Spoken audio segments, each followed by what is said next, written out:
Entonces me acordé de dos pequeños cuestionarios muy famosos en la historia de la literatura, hechos a escritores para preguntarles si usted por qué escribe. Los deben conocer. Uno es el famoso cuestionario Proust, que ustedes saben que Proust andaba un día siendo joven, agarró un libro en una biblioteca, se le cayeron unas hojas, en esas hojas aparecían una cantidad enorme de preguntas contestadas por un anónimo. Él las tomó y decidió contestarlas él. Le parecían muy tontas, pero al final no solo las contestó esa vez, sino que volvió a contestarlas 2 o 3 veces más en su vida.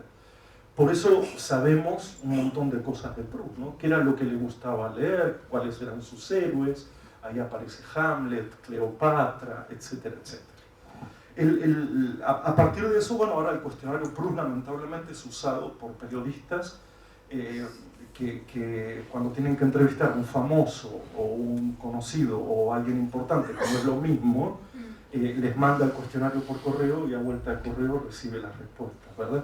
Y hubo algunas adaptaciones. En vez de preguntarle cuál es la obra literaria que más le convence de la historia mundial, ahora le preguntan cuál es el programa de televisión, ¿verdad?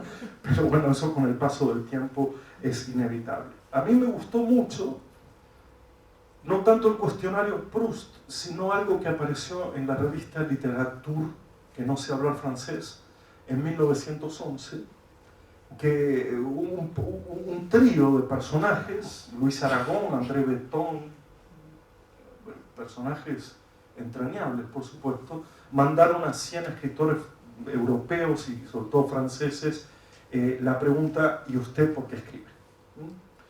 Y entonces recibieron las respuestas y les dio mucha vergüenza las respuestas. De hecho, dijeron que las publicaron por orden de mediocridad. Es decir, que lo que les llegó era tan tonto, porque claro, uno le pregunta al otro, ¿verdad? ¿Usted por qué escribe? Y quiere la verdad de su problema, ¿no? El problema del otro. Entonces yo seleccioné dos respuestas que me parecieron fantásticas.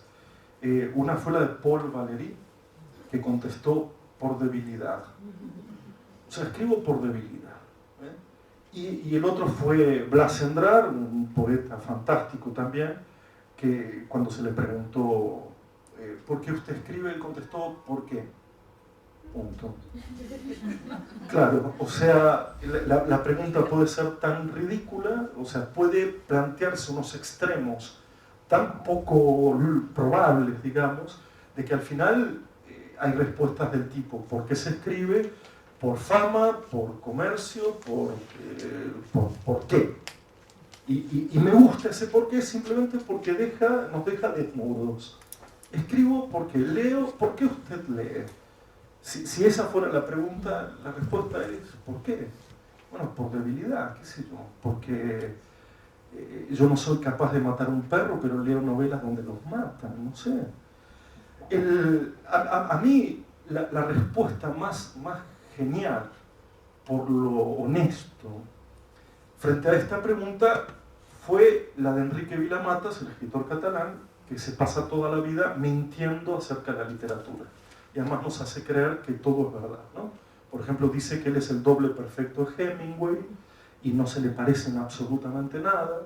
O va a lugares donde se encuentra con grandes escritores y es todo mentira, pero cuando le preguntan si es verdad o mentira, dice: y lo mismo da.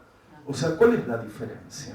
Usted léalo, no me pregunte el grado de veracidad que tiene esto. Y cuando le preguntaron a él, él dice que cuando le hacen la inefable pregunta, explica que se hizo escritor porque quería ser libre, no deseaba ir a una oficina cada mañana. Lo que no está mal, es una elección por oposición. Que me imagino yo, prefiero escribir en casa que andar yendo yo a Flaxo todos los días a trabajar. Pero sigue y dice: porque lo vi a Mastroianni en La noche, aquella película de Antonioni, donde en esa película Mastroianni era escritor y, lo puedo decir así, se la levantaba a Jean Moreau. Y dice: exactamente eso era lo que yo quería, ser escritor y levantarme a Jean Moreau. Por eso fui escritor, digamos, porque lo vi a Mastroianni en esa película y ya está, fue por eso. No por las grandes razones de hacer un bien a la humanidad, y por elevar al pueblo a otra categoría de saberes. Simplemente, si no es por debilidades. ¿Por qué? O porque en realidad quise levantarme al estilo dolinístico, digamos, quise identificarme con Mastroianni. Entonces, aquí es este el primer comentario. Si de alguna manera, como lo plantea Vilamatas, para escribir hay que escribir, y punto, de alguna manera lo que hace el ejercicio del escritor es escribir, y lo que hace el ejercicio del lector es leer. Y después todo lo demás es un aparato disciplinar o un aparato pedagógico que se pregunta cómo hacer para que alguien que quiera escribir escriba y cómo va a ser para que alguien que quiera leer lea.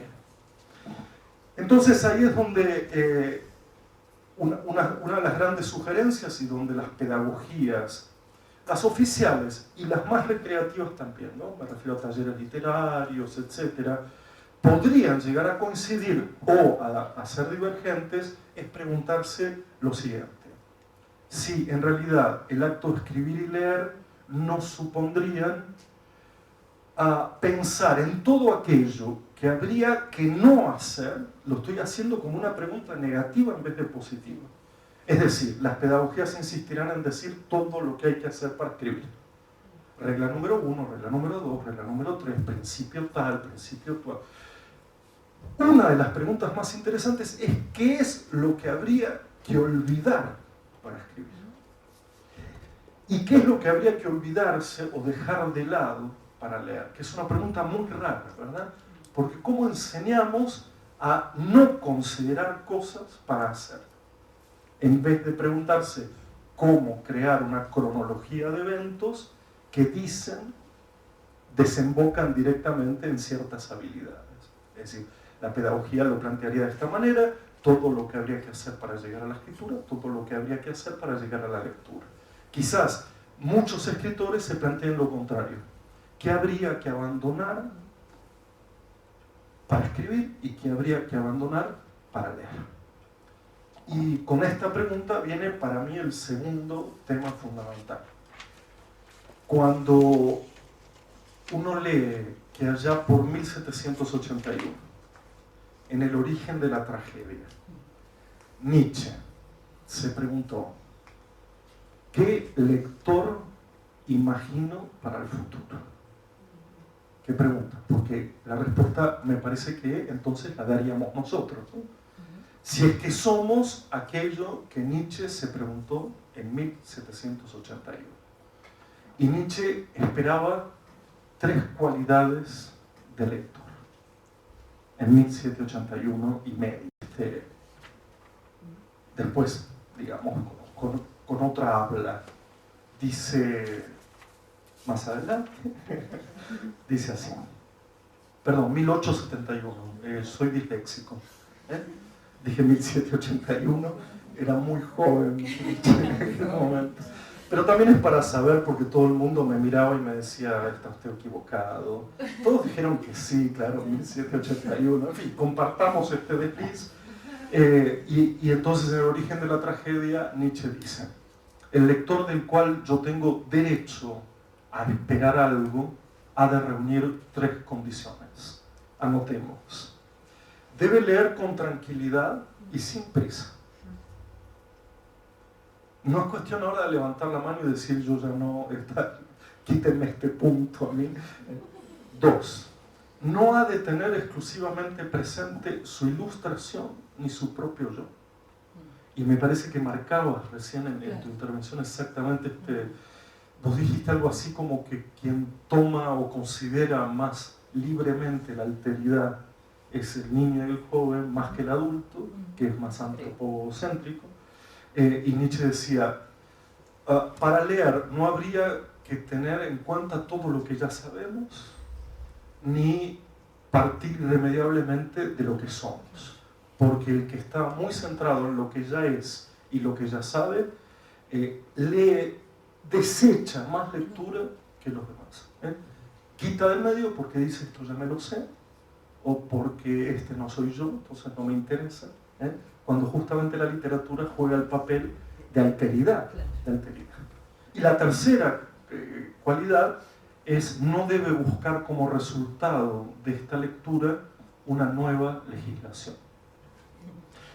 Lo que quería decir en este caso es que cuando se lee no se puede andar estableciendo cuál va a ser la ley moral a partir de este momento, porque lo dice el libro o porque lo digo yo. Y entonces aquí se juntan esas tres cualidades a las cuales podríamos preguntarnos cómo la pedagogía ha intentado orientarse. Vamos a pensar ahora que lo que realmente aspiramos, como Nietzsche en 1871, es a tener lectores que lean tranquilamente, sin prisas. Total, ¿cuál es el problema? Si solo vamos a poder leer 2.500 libros en nuestra vida, según dijo Alberto Mangel, que no sé cómo hizo el cálculo, porque él tiene como 60.000 libros en el castillo aquel, y en realidad el tipo dice, no se preocupen, no hay capacidad para leer más de 3.000 libros, lo que importa aquí es elegirlos bien. El resto es tarea de comercial, digamos, de convencerte de otra cosa. Entonces, si el lector actual lee tranquilamente y sin prisas, si el lector actual cuando lee deja de lado su sabiduría, su pretendida sabiduría, y por último, cuánto se busca en la lectura inmediatamente una nueva ley que domine el mundo, ¿verdad? Que domine el mundo.